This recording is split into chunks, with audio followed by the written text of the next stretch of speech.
Fala galerinha, esse é o seu canal História na Telinha, eu sou o professor Valdemir e a nossa aula de hoje é sobre o Brasil contemporâneo.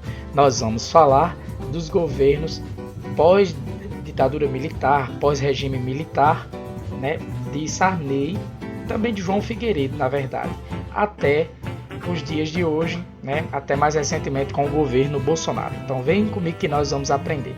Mas antes de começarmos nossa aula, não se esqueçam não, se ainda não se inscreveu, se inscreva no canal para não perder nenhum conteúdo, certo? Curta o vídeo, comente, compartilhe o conhecimento, pois é muito importante. Então vem comigo, vamos aprender bastante. Governo João Figueiredo. Este foi o último governo do regime militar. Em 1979, o presidente Geisel indicou como candidato do Arena, a Aliança da Renovação Nacional, à presidência, o general João Batista de Oliveira Figueiredo, esse camarada aqui, que foi então eleito presidente da República por meio de eleições indiretas, ou seja, foi o Congresso, foram deputados e senadores que votaram e não o povo. O presidente João Figueiredo, que governou o Brasil de 79 a 85, este senhor aqui, assumiu o poder em um momento em que o país enfrentava grave crise econômica e as manifestações de resistência ao regime se intensificavam.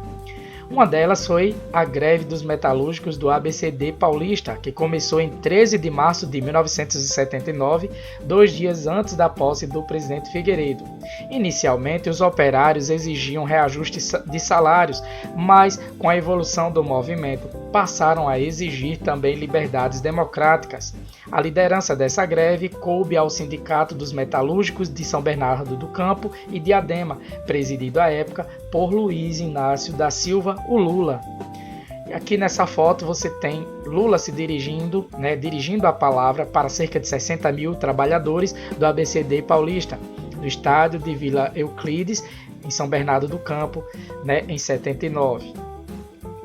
Em 1979, no mês de novembro, o governo Figueiredo aprovou o fim do bipartidarismo. Com isso, o Arena e o MDB foram extintos e formaram-se novos partidos. Os membros do Arena formaram o Partido Democrático Social, PDS. O extinto MDB deu origem a 4 novos partidos. O Partido do Movimento Democrático Brasileiro, PMDB, que agora voltou, mais recentemente voltou a ser MDB, liderado por Ulisses Guimarães, certo? E aqui está a formação dos partidos, que eu vou mostrar já para vocês.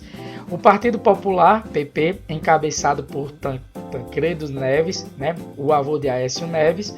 O Partido Trabalhista Brasileiro, PTB, liderado por Ivete Vargas, sobrinha neta de Getúlio. E o Partido Democrático Trabalhista, PDT, fundado por Leonel Brizola. Então, ficou assim. O Arena deu origem ao Partido Democrático Social e, mais tarde, em 1984, o PDS mudou para Partido da Frente Liberal, PFL. O MDB deu origem ao PP, Partido Popular, liderado por Tancredo Neves. Em 82, teve a formação do PMDB, Partido do Movimento Democrático, liderado por Ulisses Guimarães, e também tivemos a formação do Partido Trabalhista Brasileiro, PTB, liderado por Ivete Vargas, e o PDT, Partido Democrático Trabalhista, liderado por Leonel Brizola. Em 1980, houve a fundação do PT, Partido dos Trabalhadores, liderado por sindicatos paulistas. E aqui está cada um dos líderes, Ulisses Guimarães, do PMDB, Tancredo Neves, do PDS, e depois PFL, Ivete Vargas, do PTB, e Leonel Brizola, do PDT. Em 1980 foi fundado também o Partido dos Trabalhadores, como já foi dito, PT, que reunia sindicalistas, intelectuais e militantes de movimentos sociais e era liderado por Lula. Aqui está uma das fotos da fundação do partido em 1980, onde você pode ver Lula de camisa mais clara aqui, mais ao centro da foto. No ano seguinte, ou seja, em 1980, dando continuidade à abertura lenta e gradativa, melhor dizendo em 81, o governo restabeleceu as eleições diretas para governador, ou seja, povo ia poder votar em governador.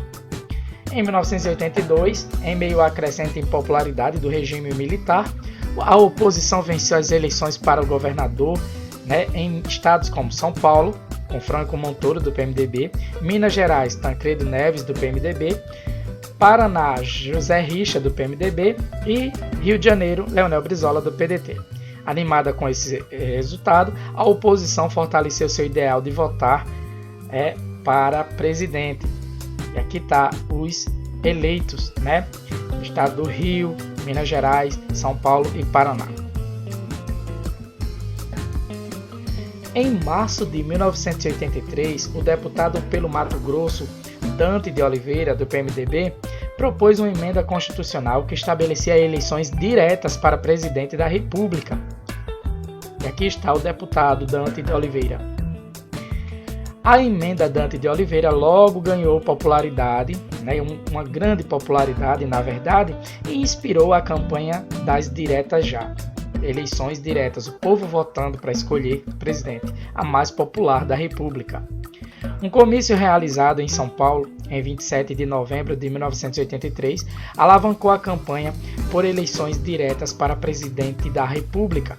As campanhas das diretas já logo se espalhou pelo país, animada por comícios, shows. Aqui você tem um desses comícios, onde se lê por eleições livres e diretas para presidente contra o arroxo e o desemprego. E discursando está Lula, ao seu lado está Fernando Henrique Cardoso, do seu lado direito aqui, tá certo?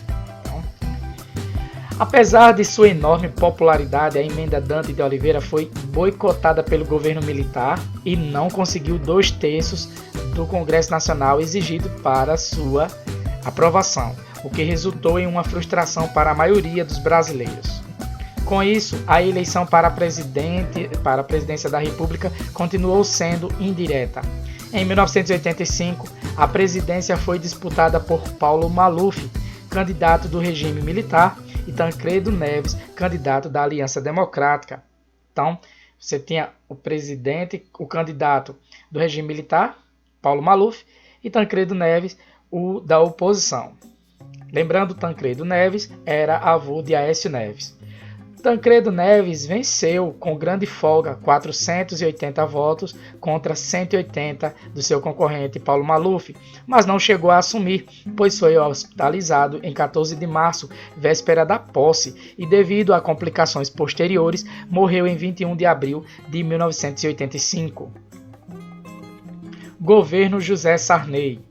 Com a morte de Tancredo Neves, o vice José Sarney assumiu a presidência. Ele tinha sido homem de confiança do regime militar, por isso era visto com desconfiança por setores democráticos. Com o objetivo de ganhar a confiança desses setores, Sarney restabeleceu eleições diretas para a presidência da República, estendeu o direito de voto aos analfabetos e prometeu ao país uma nova Constituição. O lema de seu governo era "Tudo pelo social". Sarney assumiu o poder em um momento em que a inflação crescia em média 18% ao mês, corroendo os salários e gerando uma grande insatisfação populacional, uma grande insatisfação no meio social. Para enfrentar essa situação, em 1986, o governo Sarney lançou o Plano Cruzado, o qual previa a criação de uma nova moeda, o cruzado, para substituir o cruzeiro. Cada cruzado correspondia a 1.000 cruzeiros. Previa ainda o congelamento de preços, tarifas e serviços. Então, preços de produtos, tarifas e serviços seriam congelados, seriam mantidos por um determinado tempo até o governo dizer que podiam ser reajustados. O reajuste automático dos salários sempre que a inflação acumulada atingisse 20%. Então, quando a inflação batesse 20%, então o salário seria reajustado, cresceria também. E a criação do seguro-desemprego, que ainda não existia. Então, quem ficasse desempregado tinha direito a um benefício até que arrumasse, pelo menos por 3 ou 5 meses, e aí, curtiu? até arrumar então deixa seu um emprego. like, compartilha com seus amigos e aqui você tem e inscreva-se no meu canal. Eu sou Dani Alves tem o lançamento e encontro do você plano no próximo cruzado, vídeo. revolução na economia, a esperança no cruzado, como calcular salários, aluguéis e prestações, a aposta na inflação zero, preços, uma luta de vida ou morte, a vida sem correção monetária, os riscos políticos da reforma. E do outro lado você tem outra matéria, a economia brasileira inicia novos tempos, né? Então, essas são matérias da época. Nos primeiros meses do plano, a inflação caiu bastante e a popularidade do governo cresceu. Mas com o congelamento dos preços, ocorreu uma corrida ao consumo. O que acontecia? As pessoas recebiam salários e corriam para os supermercados para comprar os produtos. E como muitos faziam isso ao mesmo tempo, então os produtos começaram a desaparecer. Consumia-se todo tipo de produto. Com isso, começaram a faltar mercadorias nas prateleiras dos supermercados, algumas de primeira necessidade. Aproveitando-se dessa situação, muitos empresários passaram a praticar o ágio, que era a cobrança acima da tabela. Então, o que é que eles faziam? Eles faziam a cobrança dos preços acima do que estava tabelado pelo governo para vender. Então, se uma lata, né, de óleo custasse pelo governo 8 cruzeiros, vamos supor, então eles vendiam a 12 cruzeiros, conforme eles quisessem. Aqui você tem os botões usados pelos fiscais do Sarney, né, como ficaram conhecidas as pessoas que se propunham a verificar se os preços estavam sendo mesmo cumpridos pelos estabelecimentos. E aqui à direita você tem uma consumidora no papel fiscal, conferindo o preço de um produto na tabela de preço da SUNAB, Superintendência Nacional de Abastecimento, em 1986. Certo? Olho no preço. O governo acionou a Polícia Federal e descobriu que havia boi gordo no pasto, isto é, havia fazendeiros que se negavam a abater o gado. Com isso, começou a faltar carne para a população. Apesar disso, o governo manteve o congelamento de preços e com isso venceu as eleições parlamentares e para os governos estaduais, ocorridas em 15 de novembro de 1986. O PMDB do presidente Sarney elegeu a maioria dos governadores, senadores e deputados. Vencidas as eleições, o governo Sarney reajustou os preços das tarifas públicas, como água, luz e gás, da gasolina, do álcool e de vários outros produtos. Imagina aí como a população não reagiu descontente. Esses reajustes foram muito mal recebidos pela população, que se sentiu enganada pelo governo. Ao mesmo tempo, com a liberação dos preços, a inflação disparou, corroendo os salários dos trabalhadores e gerando grande instabilidade social. A Constituição de 1988. Enquanto isso, deputados e senadores reunidos no Congresso discutiam a nova Constituição para o país, uma nova Constituição para um país. E aqui você tem a fotografia de uma dessas reuniões, né, para a votação da Constituição de 1988. Os movimentos sociais, negro, indígena, operário, feminista, entre outros, participaram intensamente dessas discussões, reivindicando direitos e exercendo sua cidadania. Graças a essa intensa participação popular, a Constituição de 1988 incorporou importantes avanços, a seguir algumas das principais características da Constituição Federal de 1988. Aqui você tem Ulisses Guimarães, que é tido como o pai da Constituição de 1988, né? A Constituição Cidadã, como ele chamava. Primeiro, essa Constituição estabeleceu forma e regime de governo, a República Federativa e Presidencialista, ou seja, um país dividido em estados e governado, né, federalmente por um presidente. Previa-se para 1993 a realização de um plebiscito, ou seja, uma consulta à população, para escolher entre presidencialismo e parlamentarismo. E ainda teve a terceira opção, a volta da monarquia. Mas, nessa mesma votação, foi escolhido, né, que o Brasil continuasse sendo presidencialista, ou seja, governado pelo presidente da República. Segunda coisa, sobre as eleições, a Constituição estabelecia que ficavam estabelecidas, né, eleições diretas para presidente, governadores e prefeitos de cidades com mais de 200 mil eleitores. Caso nenhum dos candidatos obtivesse a maioria absoluta, ou seja, de 50% mais um, metade mais um dos votos no primeiro turno, haveria segundo turno nas cidades com mais de 200 mil eleitores, é o que estabelece a lei, certo? Então, segundo turno só tem em cidades com mais de 200 mil eleitores, caso o mais votado não obtenha metade dos votos mais um. O mandato presidencial foi reduzido para 4 anos em vez de 5. Terceiro ponto, sobre o voto, a Constituição estabeleceu que os analfabetos ganharam o direito de votar. O voto tornou-se obrigatório para os brasileiros maiores de 18 anos e menores de 70, e facultativo, ou seja, a título de escolha, para maiores de 70 e para os jovens com 16 ou 17 anos. Então, a partir de 16 anos, você pode tirar o título e pode votar se quiser ou não. A partir dos 18 é que é obrigatório que você vote até 70 anos. E acima de 70 anos também você pode escolher ir votar ou não.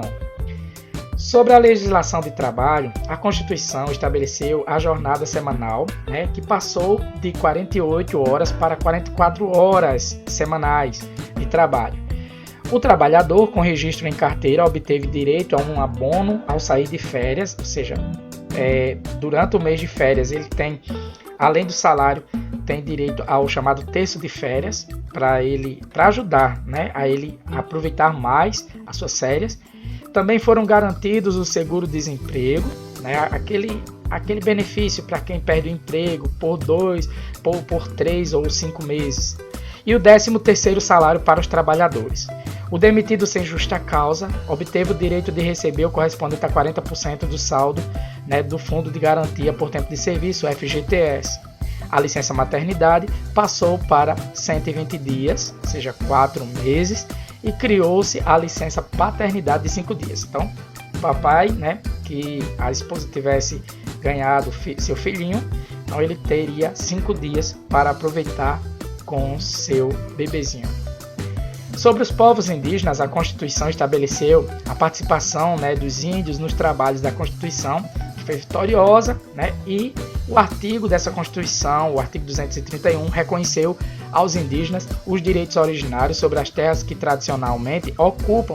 Ao governo caberia demarcá-las. Então, essa demarcação de terras indígenas cabe ao governo federal, reconhecendo ali a propriedade dos índios, por habitarem naquelas terras que são delas. São os primeiros habitantes, do nosso Brasil. Sobre as relações raciais, o movimento negro também obteve conquistas. O artigo 5º da Constituição definiu o racismo como crime inafiançável, ou seja, não dá para pagar e responder em liberdade, você tem que ser preso. E também imprescritível, ou seja, independente do tempo que ele ocorra, você pode ser julgado e condenado. Sujeito à reclusão, ou seja, à prisão, nos termos da lei. Sobre as liberdades civis, a Constituição garantiu a liberdade de expressão e a iniciativa popular para a proposição de novas leis e proibiu a censura, ou seja, a proibição, ela proibiu a proibição, do seu pensamento. Então, você quer expressar seu pensamento? Expresse. A única coisa que é proibida é o anonimato, tá certo? E se você quiser, junto com outras pessoas, propor uma lei, pode sim propor lei. É a chamada Lei de Iniciativa Popular. Então, esses são os principais pontos da Constituição de 88. As eleições de 1989. No último ano do governo Sarney, o povo brasileiro encontrava-se bastante insatisfeito devido às seguidas denúncias de corrupção envolvendo membros do governo e a crise econômica, grande inflação, como a gente já viu, e manifestava também sua insatisfação por meio de protestos, saques a lojas e supermercados e greves. Foi nesse ambiente conturbado que se iniciou a campanha de 1989. Um dos candidatos era o então governador de Alagoas, Fernando Collor de Mello, do Partido da Reconstrução Nacional, PRN. Aqui você tem Fernando Collor em campanha eleitoral na Rocinha, no Rio de Janeiro, em 89. Na relação com o público, ele se saía bem. Seus gestos eram inflamados, suas promessas mirabolantes, elegia os marajás como inimigo número 1 da nação e passava a ideia de que assim que eles fossem eliminados, a vida do povo melhoraria. E quem eram os marajás? Os marajás eram os funcionários públicos, que tinham altos cargos públicos e recebiam muito, recebiam bastante. tinham altos salários. Ele era membro de uma família tradicional que contava com vários empresários e políticos. Collor era formado em economia e comunicação social. Em seus discursos, criticava duramente a corrupção e se apresentava como caçador de marajás, como já foi dito, os altos funcionários de altos salários, e protetor dos descamisados, aquelas pessoas carentes. Luiz Inácio Lula da Silva, o principal adversário de Collor, tinha origem operária e tornara-se popular ao liderar as greves do ABCD paulista entre 78 e 1981. É que está Lula, em campanha em 1989. Na época, Lula, do PT, defendia a reforma agrária, a formação de um governo democrático popular, o fim da pobreza e a suspensão imediata do pagamento da dívida externa brasileira ao FMI, Fundo Monetário Internacional. Assim que começou a subir nas pesquisas eleitorais, Collor recebeu apoio de partidos como Partido da Frente Liberal, PFL, PDS e parte do PMDB e doações financeiras de grandes empresários, o que fortaleceu ainda mais a sua candidatura. Já Mário Covas, do PSDB, e Leonel Brizola, do PDT, deram apoio a Lula. E aqui nessa fotografia você vê Covas, do PSDB, e à direita ali na foto, Leonel Brizola, do PDT, apoiando Lula em 1989, na campanha à presidência. Em 1989 ainda, depois de quase 30 anos sem eleições diretas para presidente, os brasileiros voltaram às urnas. Fernando Collor de Mello, do PRN, venceu Luiz Inácio Lula da Silva, do PT, no segundo turno. Collor recebeu, 35 milhões de votos contra 31 milhões e 100 mil votos dados a Lula. O poder da mídia. Os meios de comunicação de massa, rádio, televisão, jornais, revistas, etc., estavam consolidados entre nós e eram o principal veículo de informação e lazer de milhões de brasileiros quando se iniciou a disputada campanha presidencial de 1989. Até março daquele ano, poucos eleitores apostavam em Collor de Mello. A partir daquele mês, no entanto, ele começou a liderar as pesquisas de intenções de voto. É que em março de 1989 começaram os programas eleitorais gratuitos nas emissoras de rádio e televisão.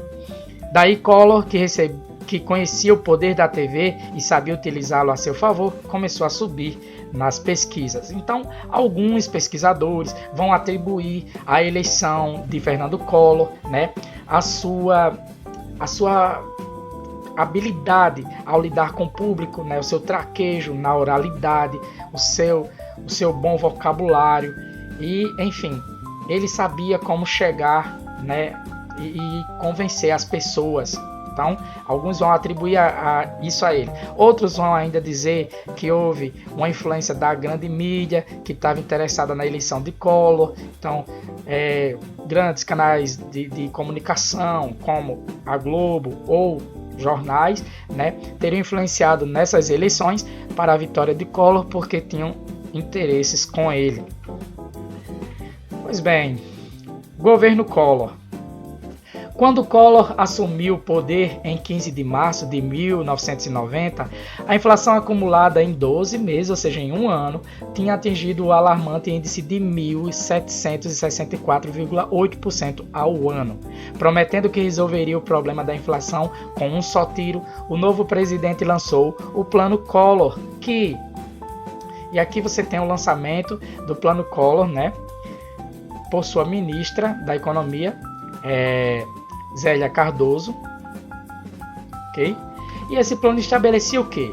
Primeiro, bloqueou por 1 ano e 6 meses todo o dinheiro acima de 50 mil cruzados novos depositados em contas bancárias de pessoas e empresas. Então é aí que houve o confisco das poupanças. Muita gente não aguentou esse duro golpe. Então, por quê? Porque elas não podiam sacar esse dinheiro, E o governo bloqueou esse dinheiro. Então muita gente acabou se suicidando, outras faliram simplesmente, porque como os juros, a inflação estava alta, os juros também estavam altos na época, colocar dinheiro na poupança era um bom investimento, então rendia bastante. Tinha gente que vendia galinha, eu digo porque conheci casos assim na localidade onde eu moro, e tinha pessoas que vendiam galinha de granja, galinha caipira, para depositar o dinheiro na poupança para render.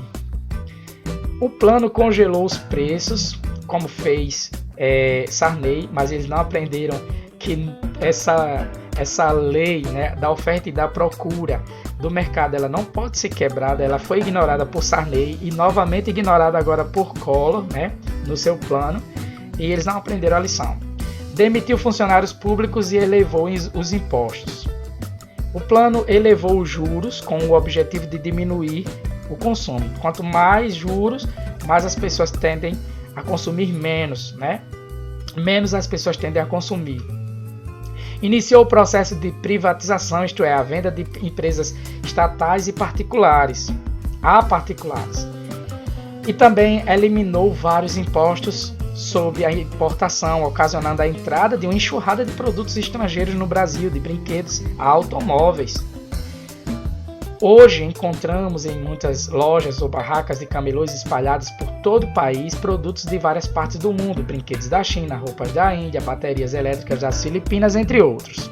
Essa abertura do mercado nacional começou no governo Collor, né? E aqui você tem uma foto de 2006, né? Retirando dinheiro de circulação, freando o consumo, abrindo o mercado brasileiro às importações e forçando a queda nos preços dos produtos nacionais, o governo conseguiu diminuir a inflação para 10% ao mês. Em compensação, as vendas no comércio e a produção industrial caíram muito. Muitas empresas faliram, outras reduziram os salários ou despediram funcionários, ocasionando um aumento do desemprego. Melhor dizendo. Então, quando essas empresas elas reduziram salários ou despediram seus funcionários, aumentou o desemprego. A economia entrou em recessão, ou seja, deixou de crescer, começou a retrair, começou a ter queda e não crescimento. A luta pela ética na política. A insatisfação popular com a economia aumentou ainda mais com a explosão de uma série de escândalos envolvendo o governo Collor. O maior deles foi a descoberta em 13 de maio de 1992 do esquema PC, Paulo César, uma vasta rede de corrupção liderada pelo empresário Paulo César Farias, amigo e tesoureiro da campanha de Collor, que está à esquerda Paulo César e à direita está uma capa da Veja, né, com as denúncias do irmão de Collor, Pedro Collor. Ele foi um dos que denunciaram os esquemas, né, de corrupção de Collor e de PC. Comprovou-se que PC Farias recebia altas somas em dinheiro de grandes empresários para liberar verbas do governo.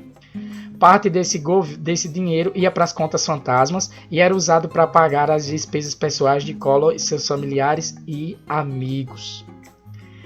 A população brasileira reagiu às notícias promovendo grandes manifestações públicas e exigindo o impeachment, ou seja, a tirada de Collor do poder e o fim da corrupção. Entre os manifestantes havia um grande número de caras pintadas, jovens que pintavam o rosto com as cores da bandeira nacional, protestando contra a falta de ética na política, que você tem essa fotografia. Inclusive, um desses jovens caras pintadas, né, ele se destacou no cenário da política nacional, tornando-se senador da República, foi Lindenberg Farias. Ele é paraibano, mas se elegeu senador pelo estado do Rio de Janeiro. Sob forte pressão da sociedade civil, em setembro de 1992, a maioria dos deputados votou a favor da abertura do processo de impeachment. Cabia ao Senado julgar o presidente. Ao perceber que seria derrotado, né, no Senado, Collor renunciou à presidência da República. A seguir, foi condenado pelo Senado a ficar sem os direitos políticos por 8 anos, só sendo reabilitado em 2000. E aqui você tem, né, a votação no Senado do impeachment de Collor. Governo Itamar Franco. Com a renúncia de Collor, o vice-presidente Itamar Franco assumiu a presidência. Itamar Franco era mineiro. Buscando parecer conciliador e independente, escolheu políticos de diferentes partidos, sobretudo do PMDB e do PSDB, Partido da Social Democracia Brasileira, para compor seu governo. Durante seu mandato, explodiu outro grave caso de corrupção, o desvio de 100 milhões de dólares do orçamento nacional, o que comprova o enraizamento da corrupção na cultura política brasileira. Like, compartilha com e aqui seus você amigos, tem uma capa da Veja da época, os podres do Congresso. Ex-diretor do Orçamento da União entrega um esquema de roubalheira da Câmara e dá nomes dos parlamentares, governadores, ministros e empreiteiras envolvidos. Esse é o escândalo chamado de os anões do orçamento. Por que anões? Porque seriam parlamentares de pouca expressividade política, certo? Chamado do baixo clero, os anões. E orçamento porque eles faziam o relatório do orçamento, né, da divisão do dinheiro, para onde ia o dinheiro do governo, e acabaram desviando esse dinheiro. O caso ficou conhecido como escândalo dos anões de orçamento, como já foi dito. Dos 25 parlamentares envolvidos, apenas 6 foram cassados. O Plano Real. Itamar Franco assumiu o governo no momento em que a inflação de 30% ao mês corroía os salários e empobrecia os trabalhadores. Para combatê-la, convidou para o Ministério da Economia o sociólogo Fernando Henrique Cardoso, também chamado de FHC. Fernando Henrique e sua equipe lançaram então o Plano Real, que entrou em vigor no dia 1º de julho de 1994. Aqui você tem Fernando Henrique apresentando a nota de R$1, certo? Ao público, apresentando o Plano Real. E o que é que esse plano estabelecia? Ele previa a criação de uma moeda, o real, né? Que a representação dela é R de real, né? E o cifrão. E estabelecia a paridade entre essa moeda brasileira e o dólar estadunidense. Ou seja, em 1º de julho de 1994, R$1 equivalia a $1. Defendia um forte controle dos gastos públicos. Com esse propósito, naquele mesmo ano, FHC elevou os impostos federais em cerca de 5% e promoveu amplos cortes no orçamento, inclusive nas áreas de saúde e da educação. O Plano Real não congelou preços, nem veio sob a forma de pacote surpresa. Foi submetido à discussão pública e à aprovação do parlamento. Nesse sentido, teve caráter democrático e contou com o apoio da sociedade. Em julho de 1994, a moeda nacional passou a ser o real. O plano entrou em vigor. O efeito sobre a inflação foi imediato. Veja a queda da inflação de julho a dezembro de 94 com o Plano Real. Em junho, a inflação era de quase 50%. Em julho, já era um pouquinho mais de 30%. Em agosto, ela subiu para quase 50% novamente. Em setembro, despencou para pouco mais de quase 1,5%. Em outubro, pouco mais de 2%, né, 2,5%. Em novembro, pouco mais de 3%. E em dezembro, pouco mais de 1%. Certo? E uma coisa que é importante lembrar aqui, né, informar vocês, que como falar aí do apoio da população, entre 93 e 94, né, quando foi anunciado o Plano Real em 93, então houve um período de transição, né? Então se utilizou uma moeda de transição que foi a unidade real de valor, onde os valores eram convertidos, né, de cruzados novos para a unidade real de valor, né? E as pessoas elas iam para os supermercados com calculadoras, então pegava o preço que estava lá, fazia um cálculo que era ensinado amplamente em jornais, em rádios e televisões, né? Em canais de TV, e a população fazia aquele cálculo e sabia quanto ia pagar. Digo isso porque, apesar de ser adolescente na época, eu lembro de ir para as compras com minha mãe e a gente fez muito isso. Com a queda da inflação, os salários recuperaram parte de seu poder de compra e as pessoas passaram a consumir mais, desde bolachas e iogurtes até televisores, máquinas de lavar e veículos. Conforme a inflação diminuía, a popularidade de FHC aumentava. Ajudado pela mídia que batizara o de pai do real, ele deixou o Ministério da Economia e se lançou na disputa pela presidência da República pelo Partido da Social Democracia Brasileira, o PSDB, em aliança com o Partido da Frente Liberal, o PFL. A campanha de Fernando Henrique veiculava imagens que sugeriam modernidade e prosperidade. Já de seu principal opositor, Lula da Silva, mostrava cenas de pobreza e exclusão social. As urnas deram vitória a Fernando Henrique já no primeiro turno, com 54,2% dos votos válidos. Lula do PT ficou em segundo lugar. Aqui você tem uma matéria, né, do Estado de São Paulo. Institutos de pesquisa confirmam a eleição de Cardoso já no primeiro turno, o que se confirmou com a eleição de 94. Governo Fernando Henrique. Fernando Henrique Cardoso assumiu em 1995, com o compromisso de manter a estabilidade do real e de reduzir os gastos públicos e o tamanho do Estado. E aqui está Fernando Henrique na sua posse. Em vez de Estado interventor, empreendedor da era Vargas, ele defendia o Estado mínimo, ou seja, um Estado que transferisse para a iniciativa privada a produção de bens e serviços e se voltasse principalmente para as áreas da educação, saúde, segurança e saneamento básico. A fim de reduzir o tamanho do Estado, o governo FHC acelerou o programa de privatização iniciado pelo governo Collor. Para isso, conseguiu aprovar no Congresso mudanças na Constituição, entre as quais a quebra do monopólio estatal do petróleo e das telecomunicações. O governo FHC autorizou a venda de muitas empresas estatais, como a Vale do Rio Doce, uma das líderes mundiais na área de mineração, mas que na época dava bastante prejuízo, só dava déficit, né? Só dava prejuízo ao governo. E era o governo que arcava com esses prejuízos. E também a Companhia Siderúrgica Nacional, CSN, de Volta Redonda. E aqui você tem o leilão da Vale, né, nos anos 90. Ela foi comprada, né, pelo magnata George Soros. Segundo dados oficiais, entre 1991 e 2002, governos Collor, Itamar e Fernando Henrique Cardoso, o governo arrecadou 30 bilhões de dólares com a venda de empresas estatais. Durante as vendas das estatais brasileiras, o debate sobre a privatização esquentou, ganhando espaço na imprensa, nas universidades, no Congresso e entre a população. Debatendo a privatização. Então nós vamos ter aí um debate, né, de pessoas favoráveis e contrárias à privatização.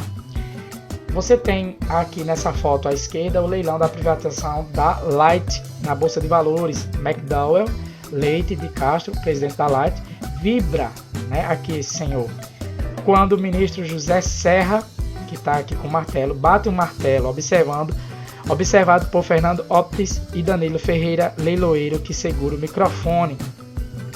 Essa foto é de 96. A favor das privatizações, primeiro ponto, o dinheiro obtido com a venda das estatais seria usado para diminuir a dívida pública do Brasil com o FMI, também aqui com os bancos internamente, que é a paga por todos os cidadãos por meio dos impostos. Nas empresas estatais, os partidos políticos é que indicam os diretores, gerando a corrupção e troca de favores. Esse é outro ponto a favor da privatização. Então deixaria de haver corrupção por indicações políticas.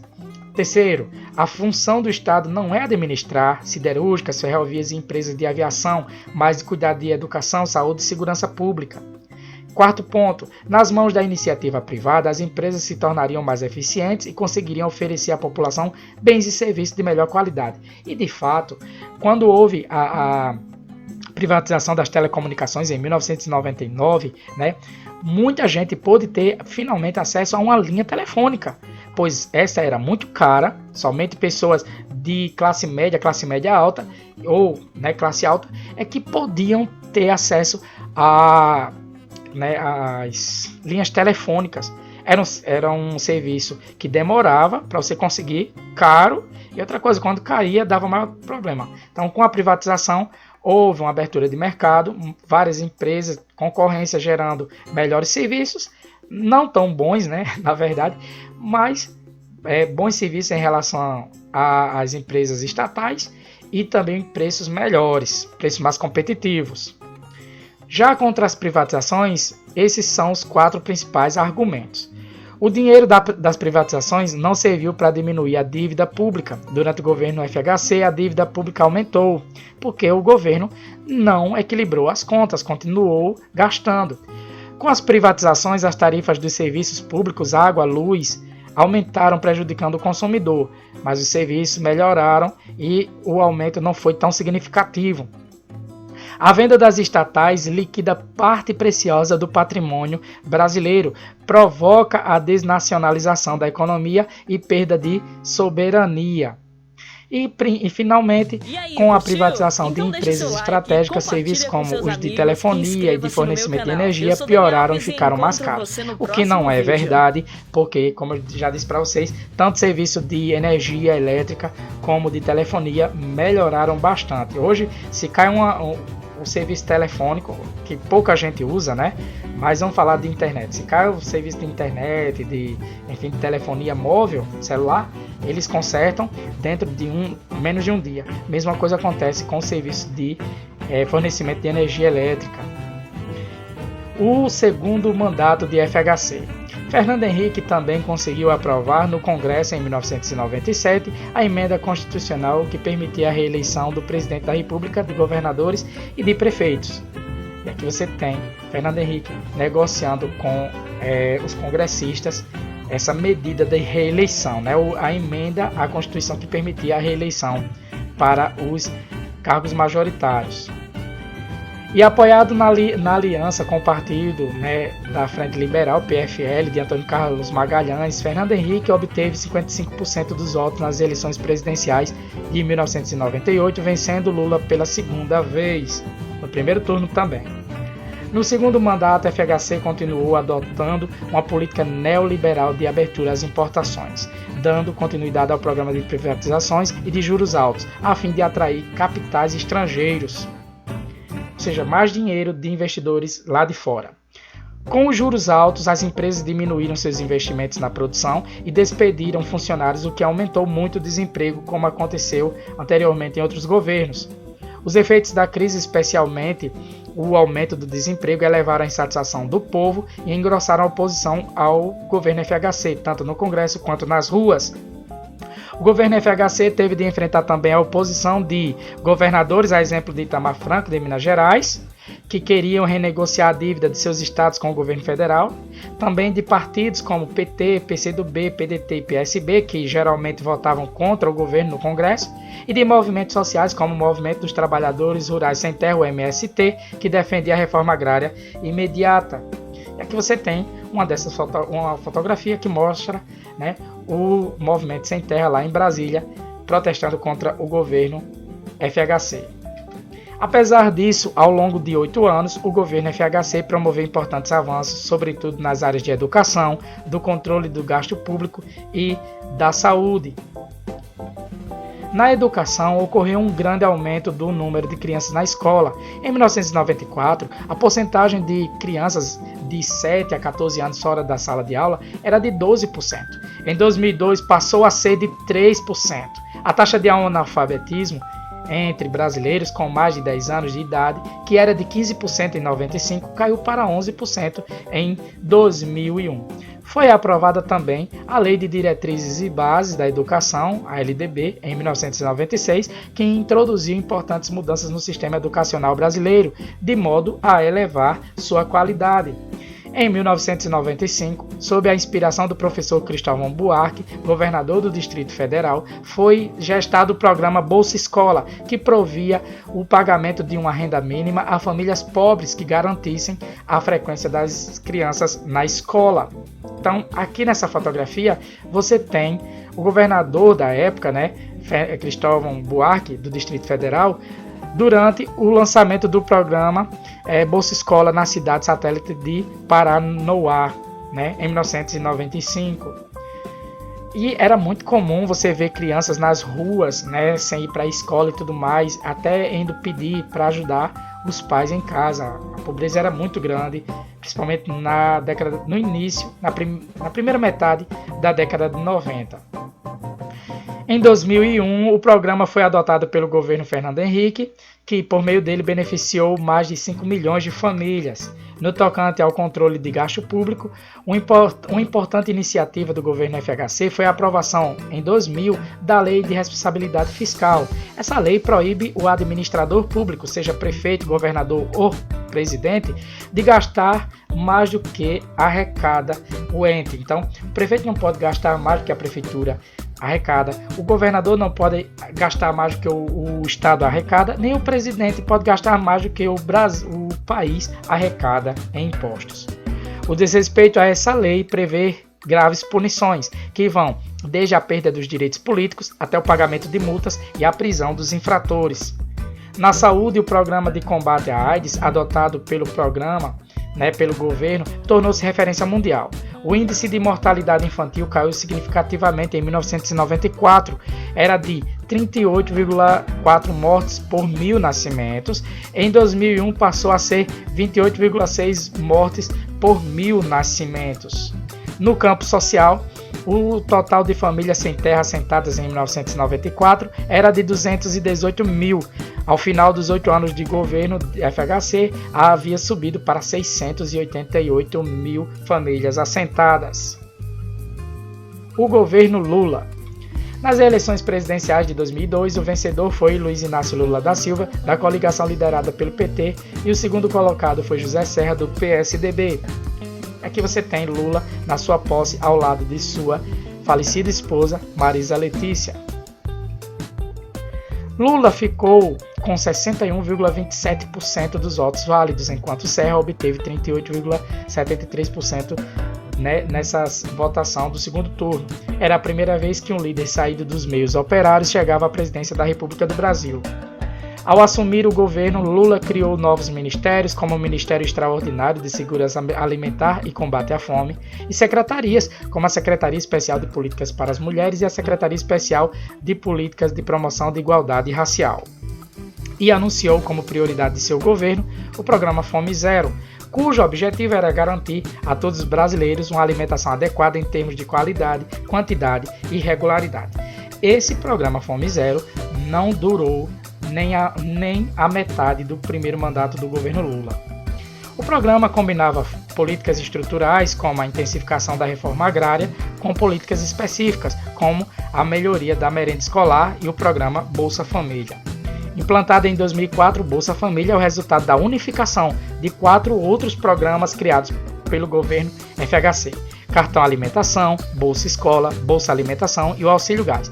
Todos eles reunidos formaram o Bolsa Família em 2004. Lula ampliou consideravelmente as iniciativas anteriores, conseguindo assim diminuir substancialmente o índice da pobreza no Brasil. Foi essa a principal marca de seu governo. Observe a tabela. A pobreza no Brasil em 93 era de 47%. Então, quase metade da população estava na linha de pobreza em 93. Em 95 era 38%. Já em 2008, no início do segundo governo Lula, você tem 25% da população na linha de pobreza. Isto é, a cada 4 brasileiros, 1 estava na linha de pobreza. Programa Bolsa Família. O Bolsa Família é um programa de transferência de renda que beneficia famílias pobres ou extremamente pobres. Aqui você tem um cartão do programa. Atualmente, já que o livro que eu uso como referência para essa aula é da edição de 2018, podem receber o benefício as famílias em situação de extrema pobreza com renda per capita mensal de R$ 89,00, consideradas pobres, com renda per capita mensal de até R$ 178,00, ou extrema pobreza até R$ 89,00 e de até R$ 178,00 na pobreza. Ou as que são pobres ou extremamente pobres e que são compostas de gestantes, nutris, aquelas que amamentam, e crianças e adolescentes entre 0 e 17 anos. Então, esses são os pré-requisitos para você fazer parte, para você ter direito ao Bolsa Família. E eu fui ver essa questão aí das rendas per capita, continuam, certo? De 2018 para cá não houve alteração. Quem recebe até R$ 89,00 mensais é extremamente pobre, e quem recebe até R$ 178,00 está na linha de pobreza. Desde a sua criação, a polêmica em torno do Bolsa Família divide tanto especialistas quanto o restante da população. Apresentamos a seguir alguns argumentos desse debate. Defensores do programa argumentam que o Bolsa Família é o maior programa de transferência de renda já posto em prática no Brasil. Já os críticos dizem que o programa é assistencialista e eleitoreiro, dá esmolas quando na verdade deveria oferecer trabalho. Os defensores dizem que ele ajudou a dinamizar a economia dos municípios, possibilitando o aumento das vendas em mercearias, lojas e supermercados. Já os críticos dizem que o programa incentiva o ócio, ou seja, a preguiça, e ajuda quem não gosta de trabalhar. Os críticos, defensores, melhor dizendo, dizem que o programa contribuiu para diminuir o número de pessoas que viviam em situação de pobreza e significou um avanço na obtenção de direitos sociais por parte de milhões de brasileiros. Já os críticos dizem que ele faz manter as crianças na escola e vacinadas, e isso já é uma obrigação das famílias e não do governo brasileiro. Os defensores dizem que no Brasil, pela primeira vez em muitos anos, houve a melhora na distribuição de renda, o que se deve em parte ao Bolsa Família. Já os críticos dizem que não há fiscalização do programa, muitas pessoas recebem o Bolsa Família sem de fato necessitar dele para suas necessidades básicas. De fato, tanto um ponto quanto o outro, os pontos levantados aí, eles estão respaldados nos fatos, no que acontece de verdade. Tem gente recebendo sem precisar do programa? Tem casos aí de funcionários públicos que recebem Bolsa Família, que não deveriam. Então, pessoas recebendo irregularmente. Tem, certo? Ajudou muita gente, de fato ajudou. Agora também provocou muito na cabeça das pessoas, de alguns pais principalmente, que o filho basta estar matriculado. Então, eu como professor sei dessa realidade. Muitos pais só vão atrás da situação do filho quando, por faltas ou alguma coisa, a ajuda, o benefício do Bolsa Família é cortado. Então eles vão à escola, muitos deles irritados com diretores, secretários e professores, porque tiveram seu benefício cortado. Mas o programa deveria exigir, como disse Cristóvão Buarque, que foi senador e ele defendeu muito essa bandeira, ele dizia que o programa deveria exigir uma contrapartida por parte dos pais, que era acompanhar a educação dos seus filhos e que eles tivessem um bom rendimento. Se não tivesse bom rendimento, então não teriam direito ao auxílio. É uma proposta interessante, que as pessoas mais carentes necessitam de ajuda, com certeza. O Bolsa Família teve continuidade nos governos Dilma e Temer, está tendo agora no governo Bolsonaro e tende a mudar, a aumentar tanto seu valor como a mudar de nome para Auxílio Brasil. E segundo dados do Ministério do Desenvolvimento Social, atendia no ano de 2018 a publicação do livro que eu uso para essa aula, cerca de 13 milhões e 700 mil famílias, o que corresponde a cerca de 46 milhões de pessoas, isso em 2018, certo? Então, é um programa interessante, ajuda os mais carentes, ajuda, mas não se pode deixar de ter em mente que deve-se ensinar a pescar e não dar o peixe pronto. Corrupção, o cupim da República. Durante os debates que precederam a Constituição de 1988, o deputado Ulisses Guimarães afirmou que a corrupção era o cupim da República. Essa sua frase antecipa o que iria ocorrer.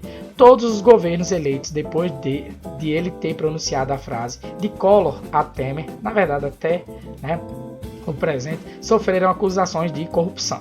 No caso do presidente Fernando Henrique Cardoso, ocorreram acusações na compra de votos de parlamentares para que aprovassem a emenda que instituiu o direito à reeleição do presidente da República. A aprovação da emenda possibilitou a reeleição de FHC para um novo mandato no ano seguinte, em 98. Em 99 no caso. O caso não sofreu investigação e acabou arquivado, o que abalou a imagem do presidente Fernando Henrique Cardoso. No caso do governo Lula, ocorreram em 2005 várias denúncias de corrupção envolvendo dirigentes do PT, entre os quais o então ministro-chefe da Casa Civil, José Disseu. A denúncia mais grave foi o do pagamento de um valor mensal a deputados para garantir que votassem a favor do governo na Câmara dos Deputados. Essa compra de votos ficou conhecida como mensalão. 7 anos depois, em 2012, os envolvidos no mensalão foram julgados pelo Supremo Tribunal Federal, o STF, E entre os condenados à prisão estavam importantes lideranças de vários partidos, inclusive do PT. O episódio abalou a confiança considerável de seus eleitores. A popularidade do presidente Lula, porém, continuou em alta, o que sugere que as políticas sociais adotadas por seu governo tinham um peso enorme na avaliação dos que eram beneficiados por elas. E aqui nessa foto você tem um manifestante em frente ao Supremo Tribunal Federal, em Brasília, durante a sessão que analisou em 2011 os processos que definiriam a validade da lei da ficha limpa para as eleições municipais de 2012. Essa lei praticamente já foi desfigurada. O segundo governo Lula. Nas eleições de 2006, Lula reelegeu-se presidente da República com mais de 60% dos votos válidos. O segundo colocado foi Geraldo Alckmin, do PSDB, no segundo turno. No segundo governo Lula, merecem destaque os campos da economia e da política externa. Na economia, o governo Lula foi favorecido por um fator interno e outro externo. Internamente, se beneficiou da estabilidade gerada pelo Plano Real e, externamente, a expansão do comércio mundial, em parte graças ao bom desempenho da China, que se tornou um grande parceiro comercial brasileiro. Aproveitando-se dessa conjuntura favorável, o governo incentivou as exportações e conseguiu sucessivos saldos positivos na balança comercial. A balança comercial, não se esqueçam, é aquilo que você tem, é a relação entre exportações e importações. Quando um país ele vende mais produtos do que compra produtos de fora, né, do seu país, então é positivo para o país. Quando ele compra mais de fora do que vende para fora, é negativo para o país. No caso do Brasil, ele estava vendendo mais do que estava comprando de fora. Em 2007, Lula lançou o Programa de Aceleração do Crescimento, o PAC, que previa investimentos em saneamento básico, portos, estradas, urbanização, entre outros. O PAC, o controle da inflação e os sucessivos saldos positivos na balança comercial e também a confiança no governo contribuíram para o crescimento da economia. Observe o comportamento da economia brasileira entre 2006 e 2010. O Produto Interno Bruto, que é a soma de todos os valores, né, todas as riquezas produzidas por um país num ano, você tem em 2006, o PIB, entre 2006 a 2010, o PIB vai crescendo. O crescimento ele vai variando, 4%, 6, mais de 6, mais de 5%. Ele só tem uma retraçãozinha ínfima, praticamente inalterado, de 0,1% em 2009, mas ele cresce mais de 7% em 2010, compensando bastante a perda. Esse crescimento da economia contribuiu também para o aumento considerável no número de trabalhadores com carteira assinada. Observe a queda do desemprego nesse mesmo período. Então, entre 2006 e 2010, que é o segundo governo Lula, o desemprego ele passa de 10% nas grandes cidades para 6,7%. Então cai bastante, porque se a economia vai bem, os investidores, eles começam a investir no país, então você vai ter uma série de eventos, em efeito cascata. Então você tem investidores, você tem abertura de empresas, então essas empresas abrindo vão contratando, as pessoas vão ter emprego, vão ter renda e elas vão gastar, e elas vão consumindo, vão fazer girar a roda da economia, que vai beneficiar bastante o todo, ok? Então foi isso que aconteceu nesse período. Brasil amplia sua visibilidade externa. Por possuir características como território extenso, população grande, recursos naturais abundantes e uma economia que vinha apresentando altas taxas de crescimento, o Brasil foi considerado um país emergente, ou seja, que estava em desenvolvimento. A condição de país emergente valeu ao Brasil o ingresso no G20, grupo formado pelas 19 economias do mundo, mais a União Europeia, as maiores economias do mundo. Então, aqui você tem em 2009 o ingresso do Brasil, no G20. O grupo foi criado em 1999 e os países que o integram respondem por 85% da produção mundial e abrigam 2/3 da população do planeta. Mais de 60% das pessoas moram nesses países do G20. O G20 tem a missão de contribuir para o aprimoramento da governança em todo o mundo, a governança global. Em 2006, os países emergentes compuseram o BRIC, Brasil, Rússia, China, Índia e China. Em 2011, então o BRIC, né, esse grupo aí de 4 inicialmente, Brasil, China, Índia, né, Brasil, Índia, Rússia e China. Né? Então deixa o seu like, compartilha com seus amigos e inscreva-se no meu canal. Eu sou Dani Alves e encontro você no próximo vídeo. Se ajudarem mutuamente. Em 2011, a África do Sul, em inglês South Africa, ingressou oficialmente no grupo dos emergentes. A sigla usada para denominá-los ganhou então o S, ficando BRICS, que inclusive BRICS em inglês é tijolos, né? Então aqui está os BRICS. Em 2011 se encontram Índia, Rússia, China, Brasil e África do Sul, ok? Ainda na política externa, o Brasil fortaleceu sua liderança na América do Sul e estreitou relações comerciais com países emergentes como a China e a Índia e com países africanos e árabes. Foi aí que o Brasil emprestou bastante dinheiro, né, para obras de infraestrutura em países como Angola, Cuba, Venezuela, entre outros. E esse dinheiro nunca mais retornou para os cofres do BNDES. Com isso, aumentou o número de parceiros comerciais, o que contribuiu para saldos positivos obtidos na balança comercial durante o período.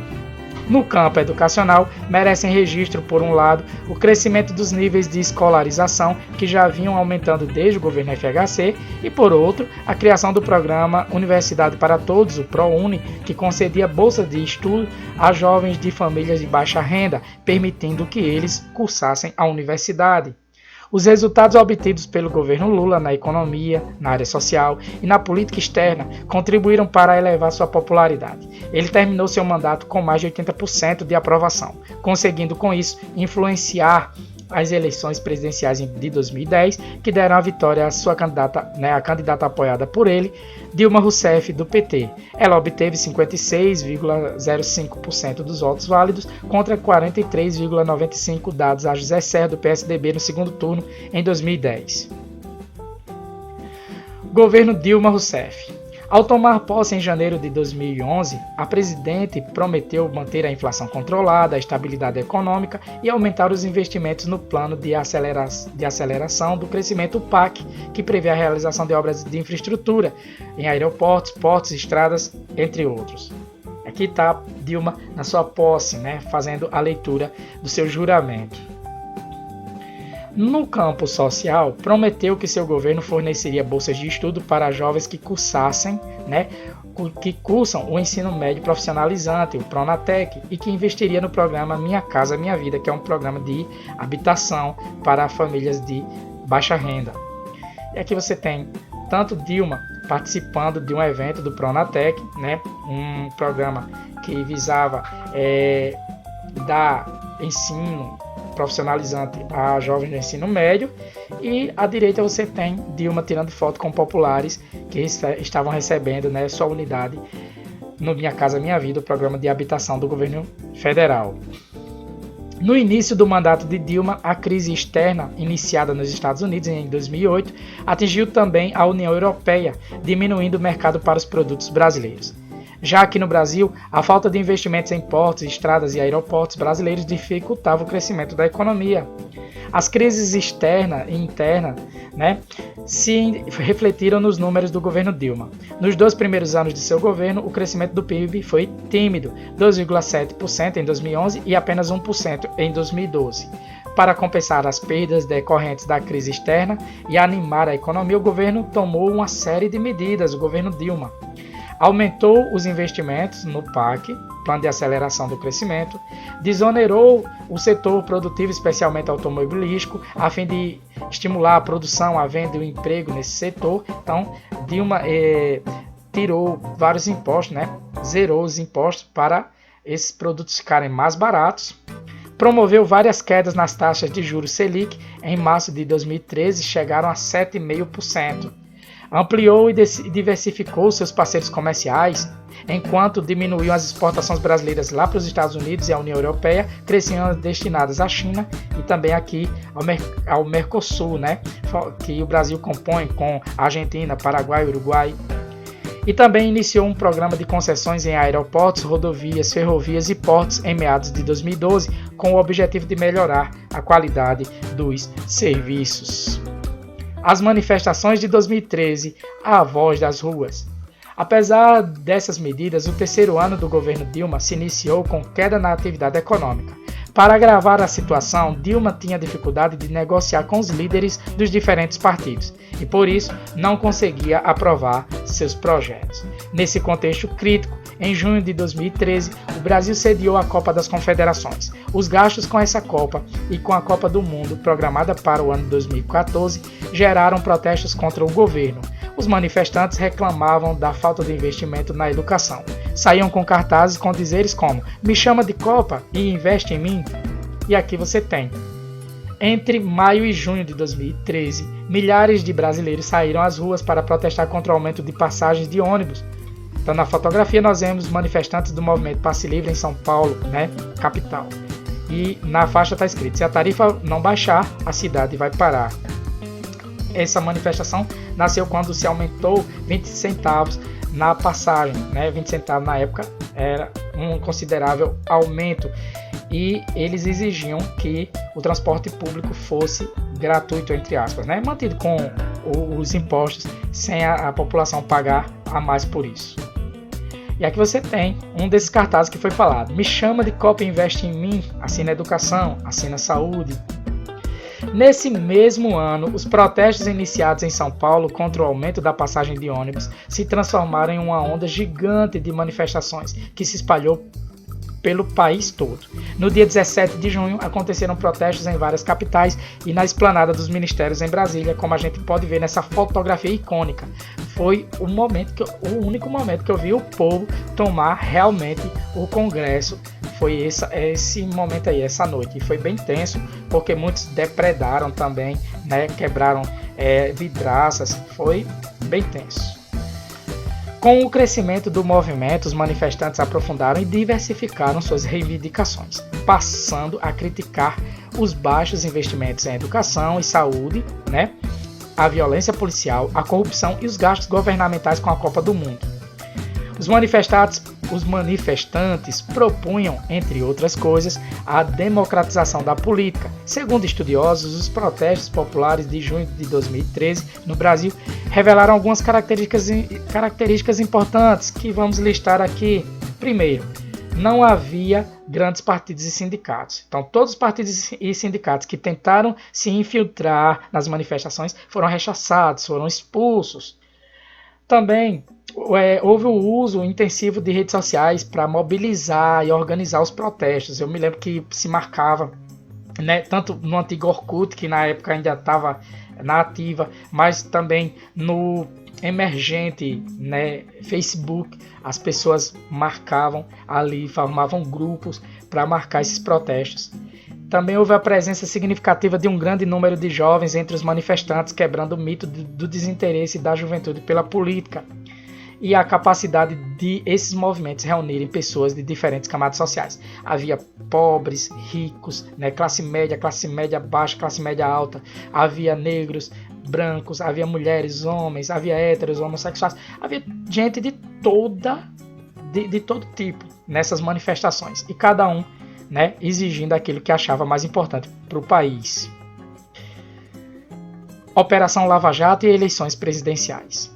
Em março de 2014, a Polícia Federal deflagrou a Operação Lava Jato e descobriu um grande esquema de lavagem e desvio de dinheiro envolvendo a Petrobras, políticos e grandes empreiteiras. Se você quiser saber bem direitinho como foi que começou e como se desenrolou o início da Operação Lava Jato, assista ao filme Polícia Federal, a Lei é para Todos. E sobre o Plano Real, que eu acabei esquecendo de dizer no momento, mas sobre o Plano Real, assista ao filme Real, a história por trás do plano, que fala sobre como foi feito, como foi concebido o Plano Real. As delações premiadas, ou seja, quem era acusado, para ter a pena reduzida, quem era acusado de um crime, para ter a pena reduzida, ele pode fazer uma negociação com o Ministério Público, com o delegado tal, da investigação, e ele conta tudo que sabe, e comprovando tudo que sabe, que contou, então ele pode ter alguns benefícios na sua pena. Então essa é uma delação premiada. As delações premiadas do ex-diretor de abastecimento da Petrobras, Paulo Roberto Costa, e do doleiro Alberto Youssef, esses dois aqui, alimentaram as investigações. Eu sou Dani Alves e encontro você no Ambos próximo assinaram vídeo. no Ministério Público Federal a delação premiada, e Paulo Roberto informou que as grandes empreiteiras pagavam propina para vencer a concorrência em obras da Petrobras, e que o dinheiro desviado ia para as contas de executivos e também de partidos políticos, entre os quais principalmente PT e PP, certo? Dê uma pausinha no vídeo agora e veja como é que funciona, segundo o Ministério Público Federal, como funcionava, né, o esquema do chamado Petrolão, né, o que a Lava Jato descobriu aqui desse esquema de desvios de bilhões de reais da Petrobras. Então pausa o vídeo e veja bem direitinho. Foram criadas 2 CPIs, comissões parlamentares de inquérito, né? Uma exclusiva do Senado e outra mista, que envolvia Senado e Câmara. Após meses de investigação, a CPI mista aprovou o relatório do deputado Marco Maia, do PT do Rio Grande do Sul, que pediu o indiciamento de 52%. E aqui está Marco Maia, certo? O relator dessa CPI mista. O indiciamento de 52%, de 52 pessoas, ou seja, essas 52 pessoas foram acusadas de algum crime e deveriam responder por isso. Vários executivos de empreiteiras e 3 políticos foram presos em números, outros foram indiciados. As ações da Petrobras sofreram uma forte queda. A reeleição de Dilma. No final de 2014, teve início a corrida presidencial, que foi tumultuada pela morte inesperada em um acidente aéreo do candidato do PSB, Partido Social, né, Socialista Brasileiro, Eduardo Campos, que era o 3º colocado, né, nas pesquisas de intenção de voto. E estava subindo, ele tinha uma tendência de crescimento, chegando até ao 2º lugar, quem sabe. A disputa presidencial entre Dilma, da coligação com a Força do Povo, PT e aliados, e Aécio Neves, da coligação Muda Brasil, PSDB e aliados, foi acirrada, com acusações de lado a lado. Dilma venceu por uma diferença relativamente pequena, obteve 51,64% dos votos válidos contra 48,36% dados a Aécio Neves. Aqui tem a fotografia dos dois, né, num dos debates transmitidos pela Rede Globo de televisão.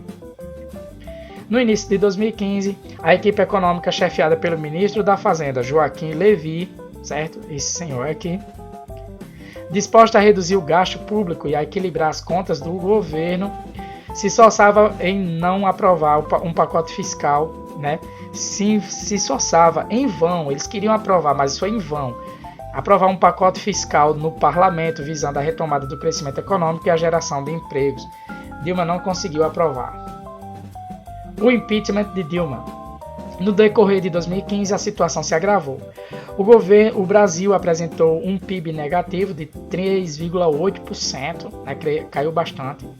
Os preços dos alimentos e dos aluguéis aumentavam, enquanto o número de empregos com carteira assinada diminuía.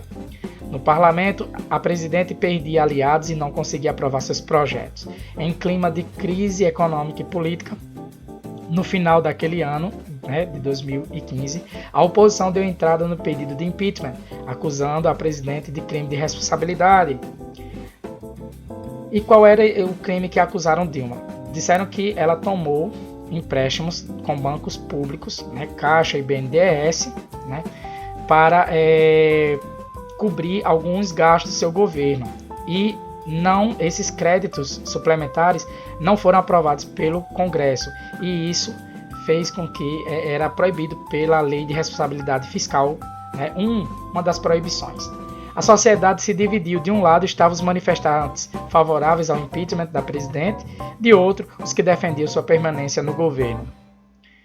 E nessa fotografia você tem 2 fotografias, né, na verdade. Acima, manifestantes pró-impeachment da presidente Dilma, em 2016, e à direita, manifestantes contra o impeachment de Dilma, em 2015. Então, bem fácil de reconhecer, né, os favoráveis e os contrários. Os favoráveis ao impeachment eram aqueles que vestiam geralmente verde e amarelo, certo? E aqueles a favor, né, contra o impeachment, eram aqueles mais de coloração vermelha, né, a cor do PT. certo? Então, o crime de responsabilidade, nesse caso aí de Dilma, é o seguinte: segundo o relatório da Câmara, Dilma editou decretos de créditos suplementares, ou seja, ela pediu dinheiro emprestado para cobrir umas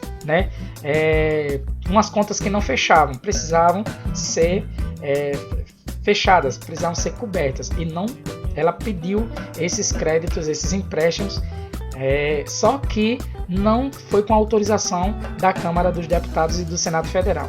Como não houve a autorização por parte desses dois, dos dois do Congresso, dessas duas casas do Congresso, ela incorreu no crime de responsabilidade. Nesse ambiente conflituoso, em abril de 2016, 367 deputados votaram a favor da abertura do processo de impeachment da presidente e 137 foram contrários. E aqui você tem o dia da votação, na Câmara para a abertura do processo de impeachment de Dilma. Em seguida, o Senado Federal julgou o caso e por 55 a 22 votos declarou-se favorável à abertura do processo de impeachment contra a presidente.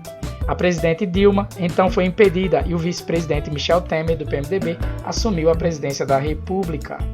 Aqui você tem Dilma, em um de seus depoimentos lá no Senado Federal. O presidente da época que está desfocado, mas era Renan Calheiros, e o presidente do STF na época era Ricardo Lewandowski, que presidiu a sessão do julgamento do impeachment de Dilma. E aqui você tem Temer assumindo a presidência em 2016.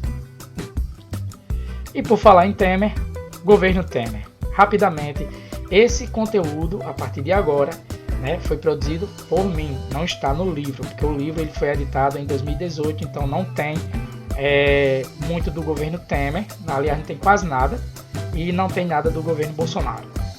Michel Temer assumiu definitivamente a presidência assim que o Senado confirmou o impeachment de Dilma em 31 de agosto de 2016.